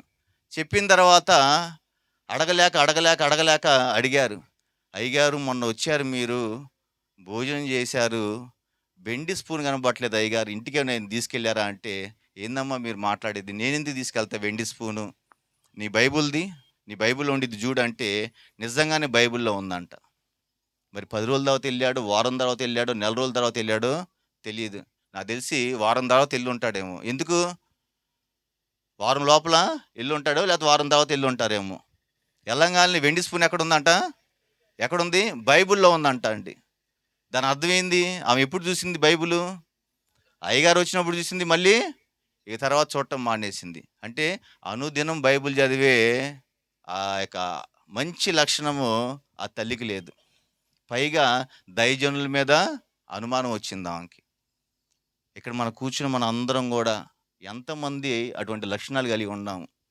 ఆదివారం పూటే బైబిల్ పట్టుకొని మళ్ళీ ఇంటికి వచ్చిన తర్వాత మళ్ళీ ఇసిరేసి మళ్ళీ తర్వాత ఎప్పుడో వచ్చే ఆదివారం, సరే ఆదివారం చర్చికి వస్తే బైబిల్ అని తెస్తారంటే రెఫరెన్స్లు చాలామంది పక్కన పెట్టుకొని దైవజనులకు వెళ్ళి చూస్తూ ఉంటారు. వాక్యము చదివేది ఉండదు. చూడండి, క్రైస్తవ జీవితం అంటే వాక్యం మీద స్థిరపడాల్సిందండి. వాక్యం ఎవరై ఉన్నారు? ఆది యందు వాక్యముండును, వాక్యము దేవుని యొద్ద నుండును, వాక్యమే దేవుడై ఉండును. ఎవరంటండి ఇది? ఎవరంట? దేవుడై ఉన్నారు. మనం ప్రార్థన చేస్తుంటే మన ప్రార్థన, మన యొక్క బాధలు కానీ, మన చింతలు కానీ, మన మాటలు ప్రార్థన ద్వారా తెలియపరుస్తూ ఉంటాం. పరిశుద్ధాత్మ దేవుడు తిరిగి మనతో మాట్లాడుతూ ఉంటాడు. అదేవిధంగా అనుదినం కూడా బైబిల్ చదివితే అనుదినం కూడా దేవుడు మనతో మాట్లాడుతూ ఉంటాడు. కొర్నేలియు అంత బిజీ పర్సన్ అండి ఆ రోజు దినాల్లో. చాలా ఉన్నతమైన స్థాయిలో ఉన్నాడు, ఉన్నతమైన స్థితిలో ఉన్నాడు. కానీ తనలో ఉన్న గొప్ప లక్షణం ఏంటంటే తన ఇంటి వారు దేవుని యందు భయభక్తులు కలిగి ఉండారండి. భయభక్తులు కలిగి ఉండారు. అంత మాత్రమే కాదు, ఈ యొక్క కొర్నేలి ఎల్లప్పుడూ కూడా ప్రార్థన చేసేవాడిగా ఉన్నాడు. లూదియా కూడా దేవుని యందు భయభక్తులు కలిగి తన కుటుంబాన్ని కాపాడుకున్న స్త్రీగా ఆ యొక్క సహోదరి కనబడతా ఉంది. కనుక మనందరం కూడా కుటుంబ సమేతంగా అనుదినం కూడా దేవుణ్ణి వెంబడించేవారుగా, దేవుని స్తుతించేవారుగా, దేవునికి ఎల్లప్పుడూ కూడా వాక్యానికి లోబడి జీవించేవారుగా మన జీవితాలు ఉండాలని పరిశుద్ధాత్మ దేవుడు అటువంటి సహాయాన్ని మన అందరికీ అనుగ్రహించునుగాక. ఆమేన్.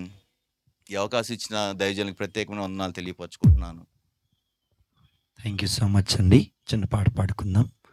గడచిన కాలం కృపలో నన్ను కాచిన దేవా నీకు స్తోత్రము. పగలు రేయి కనుపాపవలే కాచిన దేవా నీకు స్తోత్రము. కరుణాడిన దేవా నీకు స్తోత్రము. కరుణించిన దేవా నీకు స్తోత్రము. గడచిన కాలం కృపలో నన్ను కాచిన దేవా నీకు స్తోత్రము. కాచిన దేవా నీకు స్తోత్రము.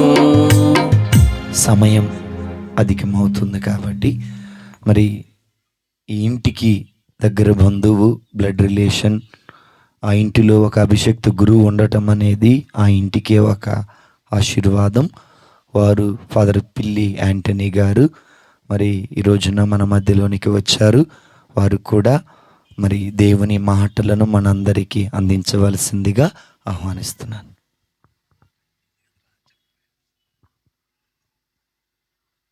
ముందుగా మీ అందరికి కూడా ప్రభు నామమున శుభాభివందనాలు తెలియజేస్తూ ఉన్నాను. సమయం ఎక్కువ లేదు కాబట్టి చాలామంది మాట్లాడాలనుకుంటా. ఏదేమైనా ఒకే ఒక వాక్యం. పునీత పౌలు ఎఫెసీయులకు వ్రాసిన లేఖ 1వ అధ్యాయం 11వ వచనములో ఈ విధంగా చెప్పబడింది. సమస్తము దేవుని ప్రణాళికను, నిర్ణయాన్ని అనుసరించి జరుగును. సమస్తం కూడా దేవుని యొక్క ప్రణాళికను, నిర్ణయాన్ని అనుసరించి జరుగును. అవునది దేవుని కృప. మన రత్నం గారు మరి PW వర్క్షాప్లో 43 వసంతాలు ఆయన పనిచేశాడు. అది దేవుని కృప. దేవుడు ఎప్పుడో ప్రణాళిక చేశాడు ఆయనకి. కాబట్టి ఆ యొక్క గవర్నమెంట్ ఉద్యోగం పొంది ఇన్ని వసంతాలు దేవుని కృపతో ఎటువంటి ఇబ్బందులు లేకుండా చక్కగా పూర్తి చేసుకొని ఈ రోజున మరి పదవి విరమణ పొంది ఇక దేవుని కృపతో ఇంకొక క్రొత్త జీవితాన్ని ప్రారంభిస్తూ ఉన్నాడు. ఇక నుంచి దేవుడు మరి ఆయనకి రానున్నటువంటి రోజుల్లో మరి మంచి ఆరోగ్యాన్ని, మరి ఇక ఇంటి బాధ్యతలు చూసుకుంటూ చక్కగా తను ఆయురారోగ్య భాగ్యాలతో ముందుకు సాగాలని, దేవుని యొక్క మరి విశ్వాసానికి పాత్రుడిగా జీవిస్తూ మరి చక్కగా కొనసాగాలని కోరుకుంటూ మరి ఈ సమయంలో రత్నాన్ని అభినందిస్తూ దేవుడు ఇంకా వారి కుటుంబాన్ని దీవించి నడిపించాలని, మరి రానున్న రోజుల్లో ఇంకా ఆయనకి మంచి ఆరోగ్యం దయచేయాలని కోరుకుంటూ ఆయనకి విషెస్ చెబుతూ నాకు ఈ అవకాశాన్ని ఇచ్చిన మరి అల్లుడు మరి దాసుని అభినందిస్తూ మరి ముగిస్తూ ఉన్నాను. దేవుడు మీ అందరిని కూడా దీవించుగాక. Thank you. హల్లెలూయా పాట, యేసయ్య పాట పాడాలి ప్రతి చోట, పాడాలి ప్రతి నోట, పాడాలి ప్రతి చోట, పాడాలి ప్రతి నోట. హల్లెలూయా పాట, యేసయ్య పాట పాడాలి ప్రతి చోట, పాడాలి ప్రతి నోట. మన మధ్యలో ఇంకొక దైవజనులు డేవిడ్ రాజు గారు ఉన్నారు. వారిని కూడా వేదిక మీదకు సవినయంతో ఆహ్వానిస్తున్నాను. గట్టిగా చప్పలు కొడుతూ వారిని మన మధ్యలోనికి ఆహ్వానించుదాం. ఇంకా ఎవరైనా గమనించండి, ఎప్పటికీ దైవజనులు ఇంకా అధికమవుతున్నారు. అందును బట్టి దేవునికి మహిమ కలుగును గాక. మరి సమయాన్ని పాటిస్తూ, సమయాన్ని మనసులో పదిలపరుచుకొని, సమయాన్ని గమనిస్తూ దేవుని ఆత్మీయ ఆశీర్వాద అభిషేక్త పలుకులు మనందరికి అందించవలసిందిగా కోరుకుంటున్నాను. ఇప్పుడు రవీంద్ర బాబు గారు మరి అయ్యగారు దేవుని వాక్యాన్ని అందించవలసిందిగా మనవి చేస్తున్నాను.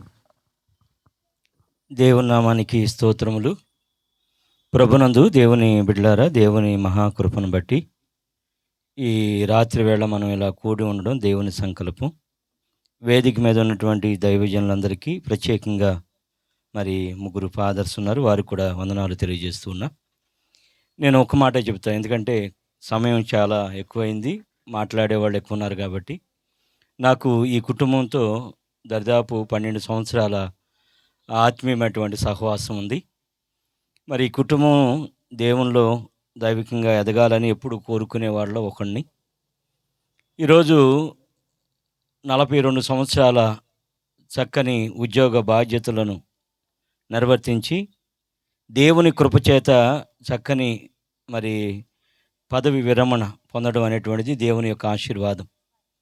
దీంట్లో ఒకటి దేవుని యొక్క ఆశీర్వాదం. బైబిల్ చెబుతా ఉంది, దేవుడు ఆశీర్వదించబడిన వారు తరతరాలు దీవెనలు పొందుతారని. అందుకే బైబిల్లో అబ్రహామును గూర్చి రాసిన మాటలు, దేవుడు అబ్రహామును దీవించగా అబ్రహామును బట్టి అనేక తరాలు దీవించబడ్డాయి. కనుక 42 సంవత్సరాల ఈ ఉద్యోగ బాధ్యతలు విరమించడం ఒక భాగం అయితే, నేనేం కోరుకున్నా అంటే ఇప్పుడు 60 సంవత్సరాలు వచ్చి 60 కాబట్టి రిటైర్మెంట్ అయిన తర్వాత ఇంకో 40 పెన్షన్ తీసుకోవాలని కోరుకుంటా ఉన్నాను. ఎందుకంటే 100 పూర్తి చేయాలని. నాకు తెలిసిన ఒక వ్యక్తి ఉన్నాడు, ఎస్ఐ గారని, ఆయన మిలిటరీలో చేశాడు. మిలిటరీలో 22 సంవత్సరాలు ఏం చేశాడు.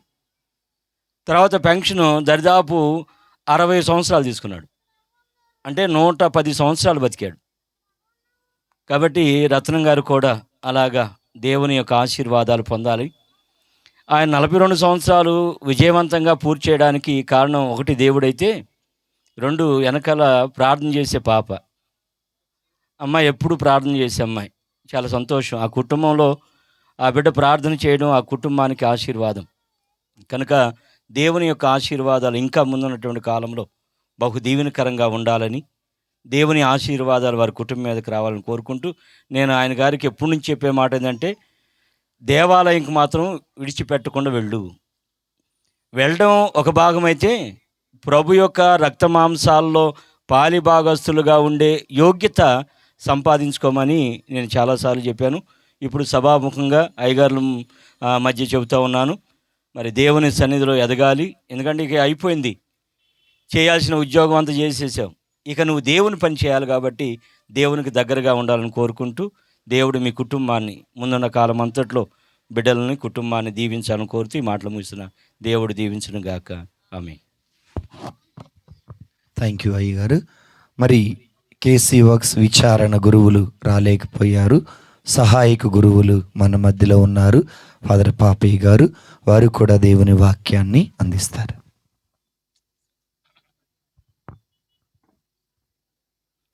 ప్రియ సహోదరి సహోదరులారా, మరి ఎంతమంది దైవజనులు మరి 3 గురువుల చేత ఈ రోజున యొక్క పదవి విరమణ యొక్క మహోత్సవాన్ని ఘనంగా జరుపుకున్నానంటే అది దేవుని యొక్క ప్రేరేపణ, ఆయన యొక్క ఆశీర్వాదాలు. ఎందుకంటే దేవుడు చేసిన ప్రతి ఒక్క మేలులకు మనం ఎప్పుడు కూడా కృతజ్ఞతలు చెల్లించాలి. కృతజ్ఞతలు చెల్లించినప్పుడే ఆ యొక్క ప్రభు అందరినీ కూడా దీవిస్తాడు. మరి ముఖ్యంగా యోబు గారి యొక్క జీవితాన్ని చూసుకున్నట్లయితే, ఆయన దేవుడు రాసుకున్నటువంటి ఆ బిడ్డల పట్ల, అదేవిధముగా తనకు ఇచ్చిన ఆస్తిపాస్తుల పట్ల కృతజ్ఞత కలిగి ఉండి, దేవునికి ఎప్పుడు కూడా ప్రతి నిత్యము కూడా ఆయనకు దేవుళ్ళ యొక్క బలిని అర్పిస్తున్నారు. వారి కుమారుల పట్ల కూడా ఏదైనా తెలిసి తెలియక దేవునికి ద్రోహం చేసి ఉంటే వారి పాపాలు కూడా క్షమించమని ఆయన కృతజ్ఞతా బలిని సమర్పిస్తూ పాపరహిత బలిని కూడా సమర్పిస్తున్నాడు. ప్రత్యేక విధంగా ఆయన స్థితి గడిచే కొద్దీ క్షీణించినప్పటికీ ఆయన దేవుని ఎప్పుడు మర్చిపోలేదు. మరి ఈ యొక్క సందర్భంలో మరి రత్నం గారిని మరీ ముఖ్యంగా ఒకటే మాట, ఏ స్థితిలో ఉన్నా ఏ గదిలో ఉన్నా కానీ దేవుణ్ణి మరవకు. దేవుని యొక్క ఆశీర్వాదాలు నీపై నీ కుటుంబంపై దండిగా రావాలని మనస్ఫూర్తిగా గురువులము అదేవిధంగా దైవజనులు కోరుకుంటూ దేవుని యొక్క దేవుని మీపై మీ కుటుంబంపై ఉన్నట్లుగా దీవించునుగాక. ఆమేన్. స్తుతి స్తోత్రములు హల్లెలూయా, వందన గీతములు హల్లెలూయా. స్తుతి స్తోత్రములు హల్లెలూయా, వందన గీతములు హల్లెలూయా.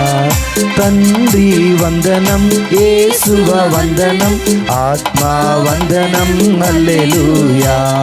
తండ్రి వందనం, యేసువ వందనం, ఆత్మా వందనం హల్లెలూయా. స్తుతి స్తోత్రములు హల్లెలూయా, వందన గీతము హల్లెలూయా. చివరిగా రెండవ వ్యక్తి మరి డేవిడ్ రాజు గారు మన మధ్యలో ఉన్నారు.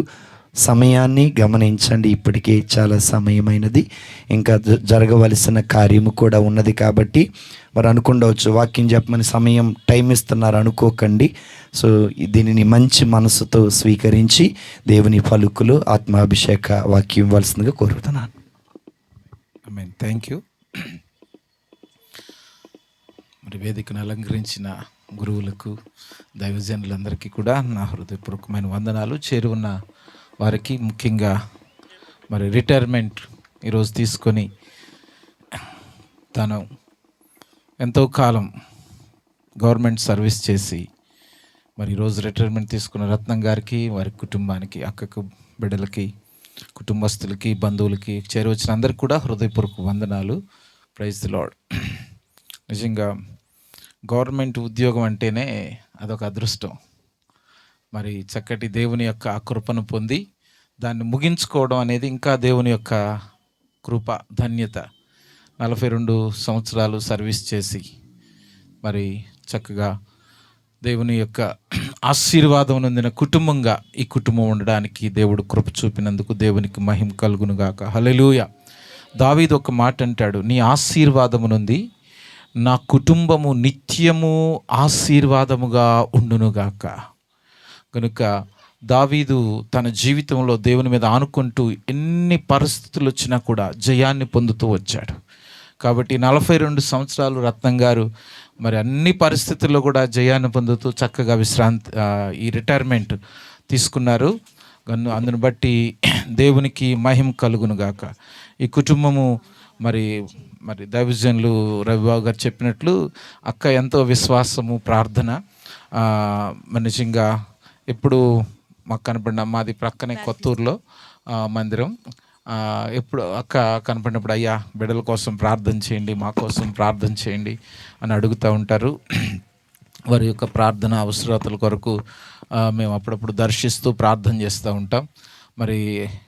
మరి బావగారు రత్నం గారు ఎప్పుడు చక్కగా నవ్వుతా పలకరిస్తారు.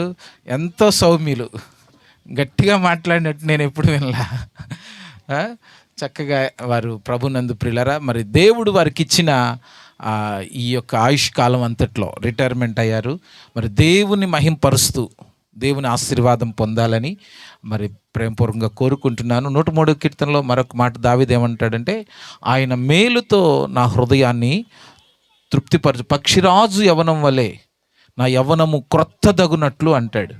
కాబట్టి ఈ రిటైర్మెంట్ అయిపోయింది, దేవుడు ఇచ్చిన ఈమెయిల్ అయిపోయింది కదా, పని ఏమిటంటే ఇక చక్కగా విశ్రాంతి తీసుకునే ఈమెయిల్తో ఆయన ఇక అయిపోయింది నా పని, నేనేం చేయగలను, ఇంట్లో ఖాళీగా కూర్చోవడమే కదా అనుకోకుండా దేవుని మహిమపరుస్తూ, దేవుని కొరకు వాడబడుతూ, దేవుని స్తుతిస్తూ చక్కగా మరి ఆయన ఇంతకు ముందు కంటే నూతన బలం, పక్షిరాజు యవ్వనంలాగా చూడండి, నూతన యవ్వనాన్ని దేవుడు ఆ బిడ్డకు అనుగ్రహించి అన్ని పరిస్థితుల్లో, కుటుంబంలో అన్ని విషయాల్లో దీవెన ఆశీర్వాదం కలుగ చేయునుగాక. Amen, amen. Thank you. ఎన్నో ఎన్నో మేలులు చేశావయ్యా, నిన్నే స్తుతింతును యేసయ్యా. ఎన్నో ఎన్నో మేలులు చేశావయ్యా, నిన్నే స్తుతింతును యేసయ్యా. హల్లెలూయా హల్లెలూయా హల్లెలూయా హల్లెలూయా హల్లెలూయా హల్లెలూయా హల్లెలూయా హల్లెలూయా. ఎన్నో ఎన్నో మేలులు చేశావయ్యా, నిన్నే స్తుతింతును యేసయ్యా. బాధలలో మంచి బంధువైనావు, వ్యాధులలో పరమ వైద్యుడవైనావు. బాధలలో మంచి బంధువైనావు, వ్యాధులలో పరమ వైద్యుడవైనావు.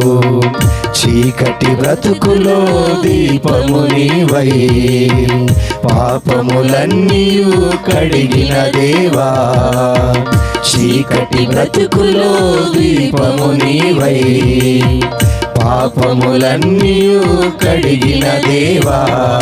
నా హృదిలో ఉదయించిన నీతి సూర్యుడా, నే బ్రతుకు దినములల్ల నిన్ను వేడెదా. నా హృదిలో నిదురించిన నీతి సూర్యుడా, నే బ్రతుకు దినములల్ల నిన్ను వేడెదా. ఎన్నో మేలులు చేశావయ్యా, నిన్నే స్తుతింతును యేసయ్యా. ఇక చివరిగా మరి చివరి కార్యంలోనికి వచ్చాం.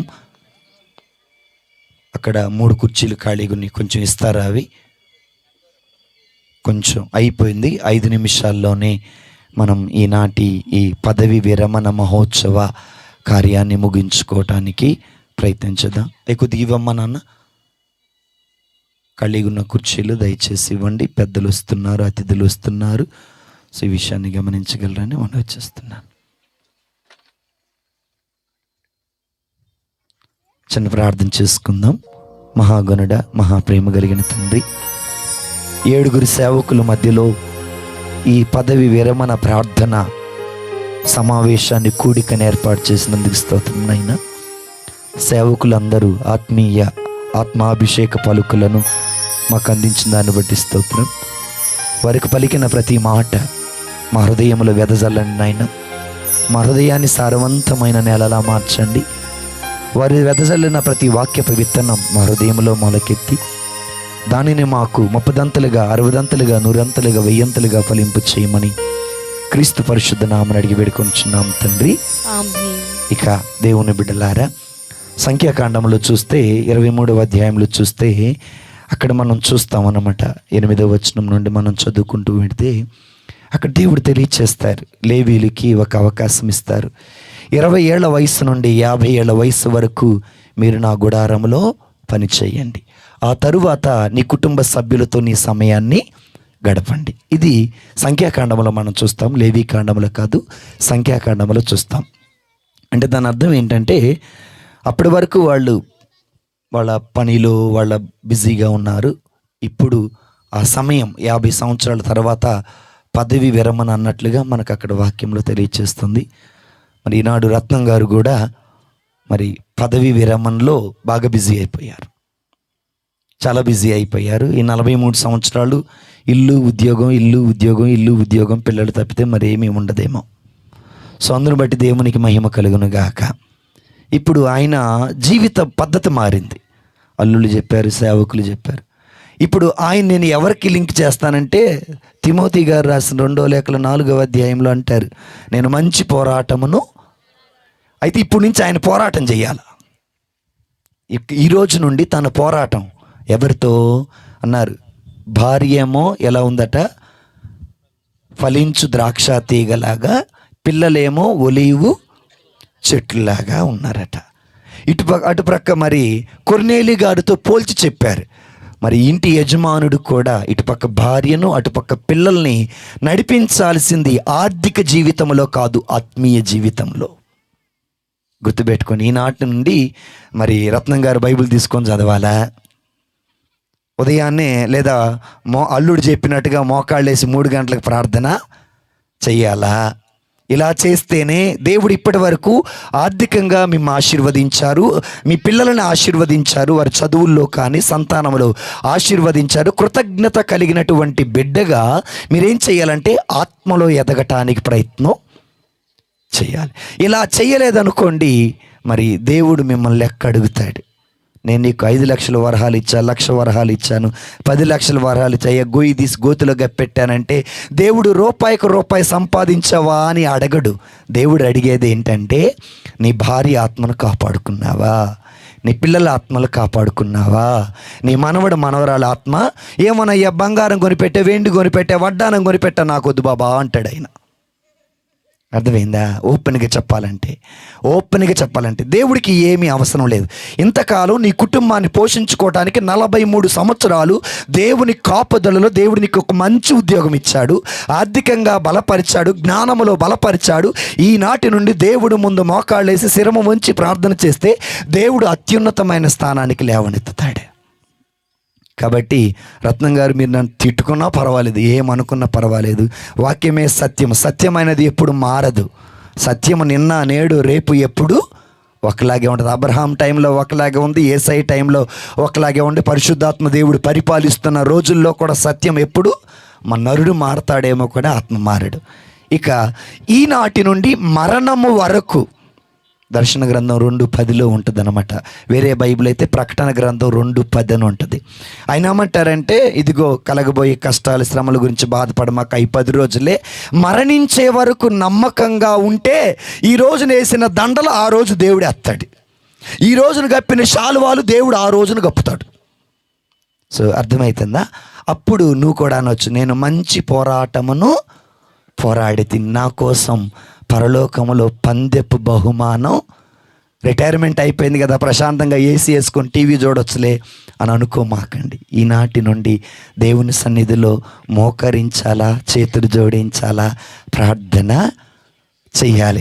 చూడండి, వృద్ధాప్యంలో కూడా అబ్రహాం గారు సేవకుని పిలిపించి తొడ కింద చేయి పెట్టించుకొని, నాకు ఒక మాట ఇవ్వయ్యా, ముసలోనయ్యాను కదా అని కొడుకు బాధ్యత మర్చిపోకూడదయ్యా, ముసలోనయ్యాను కదా కొడుకు బాధ్యతను మర్చిపోయి నేను వెళ్ళిపోకూడదయ్యా అని సేవకుని పిలిచి తన బాధ్యత తన సేవకుడికి అప్పగిచ్చి ఈసాకు పెళ్ళి చేస్తారు. ఇది జరిగింది.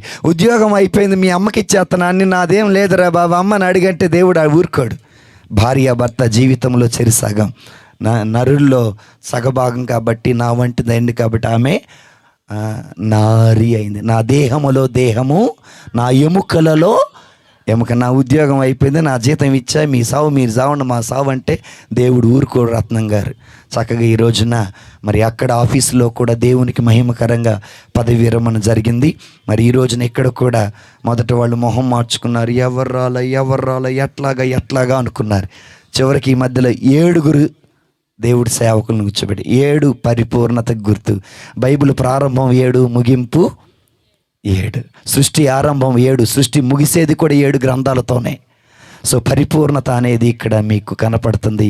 అది దేవుడు మీకు ఇచ్చిన గొప్ప ఆశీర్వాదం. కాబట్టి ప్రియమైన దేవుని బిడ్డలారా, మరి ఇక్కడ ఉన్న సేవకులు, మీరు ఇచ్చేసిన బంధుమిత్రాదులందరూ కూడా గట్టిగా చప్పలు కొట్టి పదవి విరమణ శుభాకాంక్షలు తెలియచేద్దాం.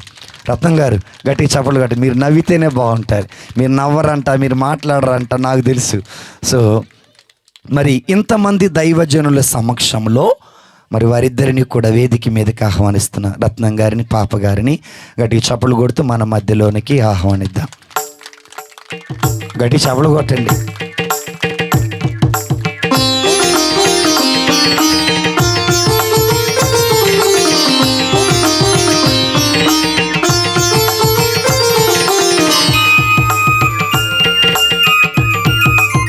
త్వరగా రావాలి.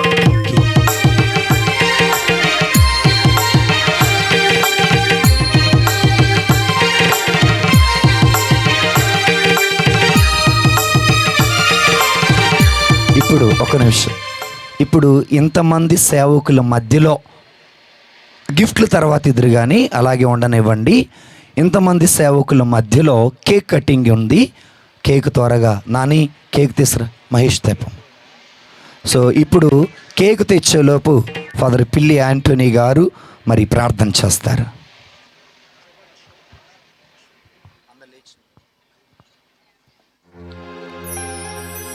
పిత పుత్ర పవిత్రాత్మ నామమున మమ్మలను మిక్కిలి ప్రేమించిన మా ప్రియ పరలోక తండ్రి, ప్రభా, మీ పాదములకు స్తుతులు స్తోత్రములు చెల్లిస్తూ ఉన్నాం. ఇదిగో ప్రభా, మమ్మందరినీ ప్రేమించి మీ పోలికల ఆకారములో కలుగచేసి మీ యొక్క ప్రతిబింబాలుగా ప్రతిరూపాలుగా మమ్మలను సృష్టించి, ఇదిగో ప్రభా, మీ యొక్క ప్రేమను మాకు పంచినందులకు, మీ శ్వాసను మాకు ఇచ్చినందులకు మీకు వందనములు. ఇదిగో నాయన, ఆది కాలముల ఆదాము ఏవను దీవించి ఆశీర్వదించి ఫలప్రదమై భూమిని ఆక్రమించండి అని దీవించావు. లోకములో మీ కుమారుడు జీవించినప్పుడు కానా అనే పల్లెలో దంపతుల కోసం మొట్టమొదటి అద్భుతాన్ని చేసి ఆ యొక్క దాంపత్య జీవితాన్ని, కుటుంబాన్ని ఆశీర్వదించావు. ఇటువంటి పవిత్ర బంధములో, దాంపత్య జీవితంలో, సంసార బాధ్యతల్లో మీరు ఎన్నిక చేసి జత చేసి దీవించి ఆశీర్వదించినటువంటి మీ బిడ్డలైనటువంటి రత్నాన్ని, పాపను మీకు అర్పిస్తూ వారిని దీవించమని, ఇప్పటి వరకు వారిని దీవించి కాచి కాపాడినందులకు, వారికి మీరు చేసిన అనేకమైనటువంటి మేలులకు మీకు మేలరిగిన వందనాలు, స్తుతులు, స్తోత్రములు చెల్లిస్తూ ఉన్నాం. ఇదిగో ప్రభువా, రత్నం గారిని అమితముగా ఆశీర్వదించి వారికి ఒక ప్రభుత్వ ఉద్యోగాన్ని దయచేసి ఈ కుటుంబాన్ని పోషించటానికి, ఈ కుటుంబ బాధ్యతల్లో ఆయన వంతు తన ధర్మాన్ని నిర్వర్తించటానికి ఆ యొక్క ఉద్యోగాన్ని దయచేశావు. ఆ యొక్క ఉద్యోగంలో తను నిలకడగా జీవించి ఈ రోజున 43 వసంతాలు ఆ యొక్క పదవి బాధ్యతల్లో తన యొక్క పాత్రను నెరవేర్చి ఈ రోజున రిటైర్ అయ్యి ఇప్పటి వరకు 43 సంవత్సరాల పాటు ఆ యొక్క ఉద్యోగ బాధ్యతలో వారికి తోడుగా ఉండి నడిపించినందులకు నీకు వందనాలు చెల్లిస్తూ ఉన్నాం. ఈ యొక్క రాత్రికాల వేళ ఈ పరిశుద్ధ కూటమిని మీరు ఏర్పాటు చేసుకోవటానికి సహకరించినందులకు, దీవించినందులకు మీకు వందనాలు తెలియచేస్తూ, ఈ సమయంలో మరొకసారి వారి ఇరువురిని కూడా మీ యొక్క బంగారు హస్తాలకు అప్పగిస్తూ వారిని దీవించి ఆశీర్వదించమని, వారికి కావలసినటువంటి మరి మంచి ఆరోగ్యాన్ని, శాంతిని, సమాధానాన్ని, సంతోషాన్ని, ఆరోగ్యాన్ని, అభివృద్ధిని కూడా దయచేయమని వేడుకుంటూ ఉన్నాం. అదేవిధంగా వారి ప్రేమకు గుర్తుగా ఇచ్చినటువంటి బిడ్డలను దీవించండి. వారిలో ఒక బిడ్డ మరి అరుణ్ వివాహమై ఉండగా ఆ బిడ్డను దీవించి వారికి మంచి సంతానాన్ని దయచేయమని వేడుకుంటూ ఉన్నాం. విదేశాల్లో ఇంకా చదువుతూ జీవితంలో స్థిరపడాలి, ఎంతో ఎత్తి ఎదగాలని ఆశపడి కుటుంబాన్ని నుంచి దూరంగా వెళ్ళి అమెరికాలో చదువుతున్నటువంటి మరి కిరణ్ను కూడా దీవించమని, ఇదిగో ప్రభు, బిడ్డ దూరంగా ఉన్నప్పటికి కూడా మీ యొక్క కృప, మీ హస్తం ఆ బిడ్డకు తోడుగా ఉండి ఆ యొక్క దూరదేశంలో నాయన ఆ బిడ్డకి కావలసినటువంటి మరి సహాయాన్ని, తోడ్పాటుని, సహకారాన్ని అందించి ఆ బిడ్డ చక్కగా తన చదువులు ముగించుకొని ఎంతో ఉన్నతమైనటువంటి స్థితికి ఎదిగే భాగ్యాన్ని కూడా దయచేయమని వేడుకుంటూ, మరి ఒకసారి ఈ కుటుంబాన్ని, ముఖ్యంగా మరి రత్నం యొక్క బాధ్యతల్లో చక్కగా రాణించటానికి, కుటుంబాన్ని మొత్తం కూడా అంతా తన ఉండి తానే నడిపించినటువంటి పాపను మీకు అర్పిస్తూ, ఇక నుంచి వారిని చక్కగా దీవించి కాచి కాపాడి నడిపించమని, ఈ యొక్క కూటమికి, ఈ ప్రార్థనా సమావేశానికి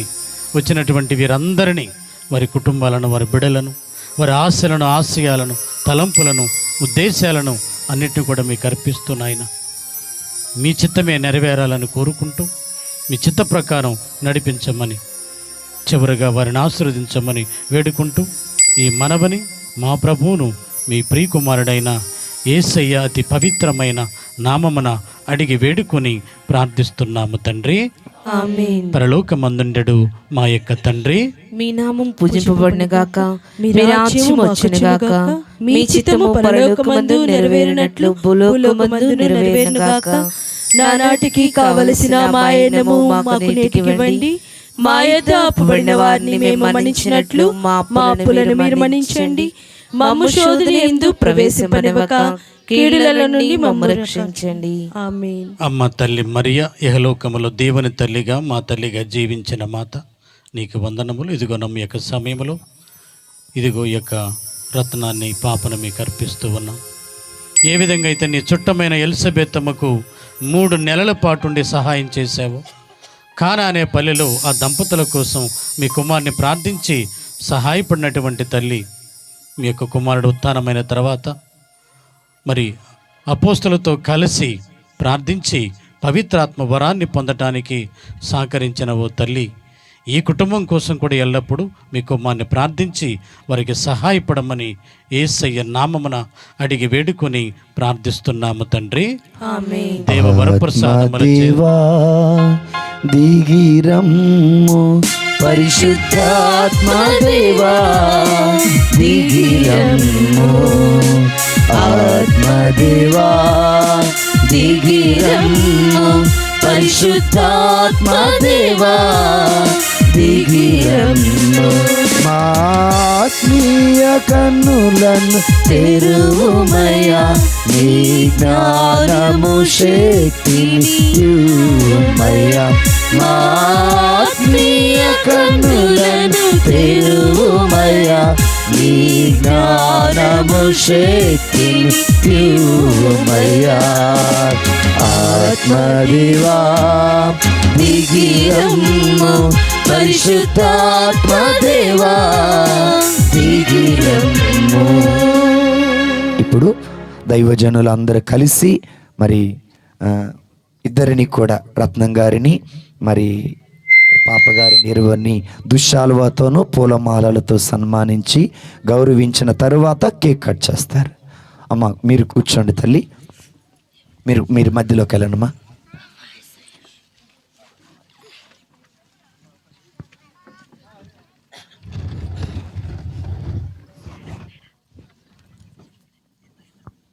ఇప్పుడు ముందు దుశ్శాలు అందరు కలిసి కప్పండి.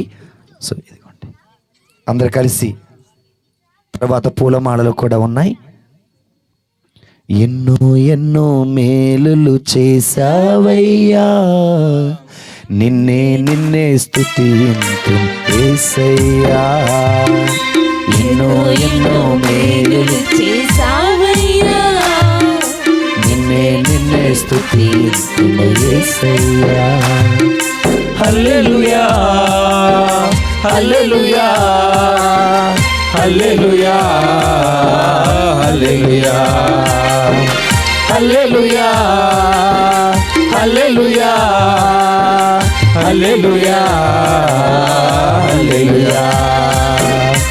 ఎన్నో ఎన్నో మేలులు చేసావయ్యా, నిన్నే స్తుతింతును యేసయ్యా.